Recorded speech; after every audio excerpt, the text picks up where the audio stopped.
queria até abrir a reportagem da nossa página da Genial Quest e que mostra o cenário de Lula e Flávio Bolsonaro em 10 estados brasileiros.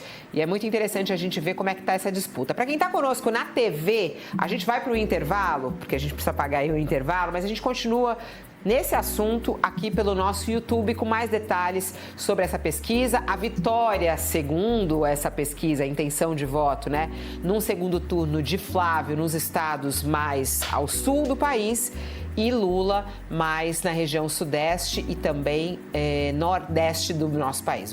Vamos acompanhar.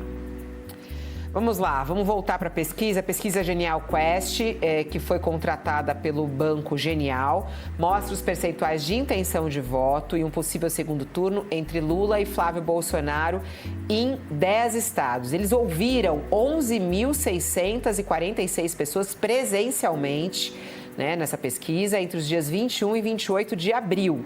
10 estados, né? Pesquisa tem um nível de confiança de 95%, margem de erro de 2 pontos percentuais em São Paulo e 3 pontos nos demais estados. Vamos lá. Rio Grande do Sul. Se quiser abrir, tem aí já. Já tem até a arte, ó. Rio Grande do Sul. Flávio bem mais à frente, 57% para Flávio Bolsonaro, 31% para Lula. Paraná, Flávio Bolsonaro, 50%. Lula 30. Goiás, Flávio Bolsonaro 47, Lula 34. São Paulo, 47 para Flávio Bolsonaro, 35 para Lula. Uma grande diferença no estado de São Paulo. Rio de Janeiro, 45% para Flávio e 32 para Lula. E o único estado aí de relevância do Sudeste, Lula venceria em Minas Gerais. 39 para Lula, 36 para Flávio Bolsonaro. É o único estado do Sudeste onde Lula está à frente. Aí vem Pará, Lula bem à frente, 43-36. Ceará, muito. A grande vantagem de Lula está concentrada no Ceará. Pernambuco e Bahia. Lula no Ceará com 56, Flávio com 28. Em Pernambuco, Lula com 57 e Flávio com 23. No estado da Bahia, o presidente Lula teria 55% das intenções de voto no segundo turno contra 22% de Flávio Bolsonaro. Então, esse é praticamente o desenho do mapa do Brasil e o que a gente já está acostumado a acompanhar. Quer dizer, a grande vantagem de Lula fica concentrada nos estados do norte e nordeste do país. Lembrando aqui, claro, essa pesquisa Genial Quest, ela foi feita em apenas 10 estados, pegaram estados de maior relevância, em 10 estados brasileiros, né? E Lula ganha em 5 estados e Flávio 6 estados. É o que mostra essa pesquisa de hoje. Voltando para quem estava conosco aí na TV, já estamos de volta, estamos falando aqui sobre a pesquisa de intenção de voto, Genial Quest, divulgada hoje. Lula venceria Flávio Bolsonaro em 5 estados do Nordeste e 1 do Sudeste e Flávio Bolsonaro venceria em 6 estados do Sudeste e também do Sul do país. Análise de Leonardo Sakamoto. Difícil mudar aí essa fotografia tanto para Flávio quanto para Lula? Eu não acho, Fabíola. A gente está tão longe da eleição ainda que as mudanças elas vão acontecer. Basicamente, o que a gente tem até agora é uma situação de estabilidade dos dois lados, né? Começa a campanha agora com o dedo no olho e gritaria, fake news, IA, né? Os palanques estão sendo montados ainda, depende muito do palanque de cada estado.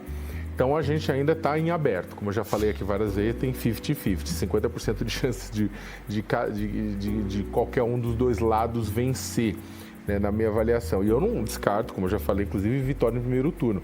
Agora, pegando 3 estados especificamente, se puder voltar para a arte, gente, agradeço. Porque tem 3 estados que acho que são fundamentais, que são os 3 estados mais populosos, assim, né? Você tem São Paulo, Minas Gerais e o Rio de Janeiro, né? Você tem... Coloca aqui no telão No primeiro turno... Quer levantar? Pode levantar, sacanagem. Não, eu não vou levantar porque o microfone, o transmissor tá solto aqui atrás. Mas aqui, ó, você pega a diferença. É claro que isso aqui não pega votos válidos, né? No segundo turno da eleição de 2022, Bolsonaro venceu o Lula por 10 pontos de diferença em São Paulo. Mais ou menos o que está aí, você pegar acho que de votos válidos, talvez dê um pouco mais. Então, o Lula vai ter que comer um pouco essa diferença em São Paulo. Ele vai perder em São Paulo, não tenha dúvida nenhuma. Isso não está em cogitação. O que está em cogitação é o tamanho da diferença e é por isso que entrou o fator Haddad.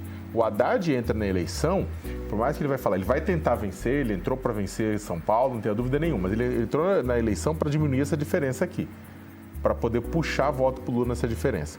A mesma coisa no Rio de Janeiro. No Rio de Janeiro está polarizado também. Você tem Eduardo Paes, que por mais que tenha dado, tem apoio, é próximo do Malafaia, tem apoio na Baixada Santista de determinados grupos bolsonaristas, mas do outro lado está o Douglas Ruas, que é um candidato bolsonarista do PL, vai ser ungido, então vai ser novamente Lula e Bolsonaro através de Paes e de Douglas Ruas. Então, o Lula também confia nisso aqui para reduzir essa diferença que também foi menor no segundo turno de 2022. Minas foi um caso interessante porque Minas você teve 51 a 49 a diferença final na votação. Na verdade é menos do que isso é com o arredondamento. Ou seja, dentro da margem de erro quase, né? Que é mais ou menos o que temos aqui, é um empate técnico na margem de erro em Minas Gerais, com uma leve vantagem numérica para Lula nesse sentido. Então, o que acontece? Você tem esses 3 estados, Lula numericamente um pouco melhor do que estava em 2022, pelo menos numericamente, São Paulo e Rio de Janeiro, bolsonarismo um pouco melhor do que estava em 2022, mas em ambos os casos, eu não tenho dúvida nenhuma que em São Paulo, Rio, o Flávio Bolsonaro ganha. Em Minas, vamos ver se o Lula ganha, só que o Lula vai ter que correr atrás disso. E a questão, como eu falei, não é simplesmente ganhar ou não, é tirar voto. O Brasil não é os Estados Unidos, não é que você vence em cada unidade da federação e manda uma quantidade de delegados fixa para um colégio eleitoral indireto, desprezando o tamanho do voto popular, o que faz com que candidatos possam perder a eleição, mesmo tendo mais votos que seu adversário, como aconteceu várias vezes na história americana. No Brasil, não. Você soma todos os votos, de Roraima ao Rio Grande do Sul. Né, o que a gente tem de resposta.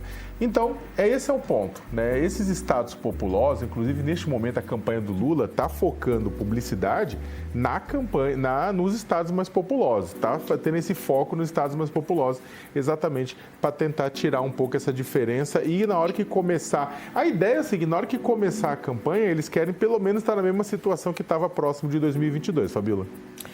Vamos lá, Josias, quero te ouvir também a respeito da Genial Quest. Flávio Bolsonaro tem vantagem. E nesses estados importantes, né? São Paulo e Rio de Janeiro, né? E nos estados do Sul, uma diferença muito, muito grande. É possível o presidente Lula reduzir essa margem? O que é possível fazer até outubro, Josias? O Lula tem uma enorme faixa de manobra. Ele está no poder, ele está com a máquina na mão, ele tem anunciado programas. O problema é que há uma solidificação dos dois eleitorados. Né? Essa pesquisa da Quest, ela não mostra muito de diferente em relação ao tradicional. O Lula tem a maioria dos votos no Norte e no Nordeste, o bolsonarismo, o eleitor mais conservador está concentrado aí na região sul, na região, há muitos eleitores bolsonaristas também na região centro-oeste, e São Paulo, embora o Lula tradicionalmente perca as eleições, ele próprio lembrou numa entrevista recente que, exceto pela campanha presidencial em que ele disputou contra o José Serra, que ele venceu em São Paulo, todas as demais ele perdeu em São Paulo. Então ele briga agora para reduzir essa desvantagem, para atenuar uma derrota que o PT dá de barato que ocorrerá em São Paulo. se ocorrer algo diferente, será uma grande surpresa. No Rio de Janeiro também o bolsonarismo ali é o berço, embora o Bolsonaro tenha nascido em São Paulo, ele se fez politicamente no Rio de Janeiro, né? Ali é o berço do bolsonarismo, também o Lula deve perder. E está também na Quest, vencendo por pequena margem em Minas Gerais, que foi o que aconteceu em 2022. Então está muito difícil de mudar o cenário, né? O Flávio Bolsonaro não vai roubar votos do Lula, tampouco o Lula roubará votos do Flávio Bolsonaro. Quem vota em Flávio Bolsonaro jamais votará em Lula.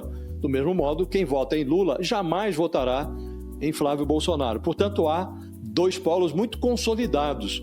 Por isso estão empatados, porque eles estão praticamente dividindo o país ao meio. E há um miolinho ali que vai definir a eleição. Esse é o eleitor que eles vão disputar. E o Lula tem que mudar alguns indicadores, Fabiola, porque ele, como está no poder e está disputando, está reivindicando do eleitorado a permanência no Palácio do Planalto, ele não pode conviver amistosamente com um indicador que é chave para ele. Nessa pesquisa que saiu hoje, por exemplo, da Meio Ideia, diante da pergunta sobre o merecimento do Lula de um quarto mandato, o Lula merece permanecer no Palácio do Planalto por mais um mandato, 52%, portanto, mais da metade dos brasileiros ainda estão respondendo a essa pergunta negativamente. Não merece permanecer no Palácio do Planalto por mais 4 anos. Então, esse é o indicador que o Lula tem que reverter, mas correndo, urgentemente, porque a campanha, estamos na antessala da campanha, faltam só 5 meses para o encontro do eleitor com a urna, né? Então, formalmente, a campanha vai começar lá em agosto, mas, na prática, como há dois polos muito calcificados e o eleitorado que está em disputa é minoritário, ou o Lula corre e consegue reverter esse indicador, ou ele vai chegar numa posição muito delicada na hora da eleição, né? Mas que ele tem armas para lutar, isso não há dúvida. É impossível dizer agora que quem vai ganhar essa eleição. Isso seria um exercício de quiromancia, né? Então, a eleição desse ano é uma janela aberta para o imponderável. Qualquer um pode vencer. Você gostou desse corte? Deixe seu like, ative as notificações e se inscreva no canal para estar sempre atualizado.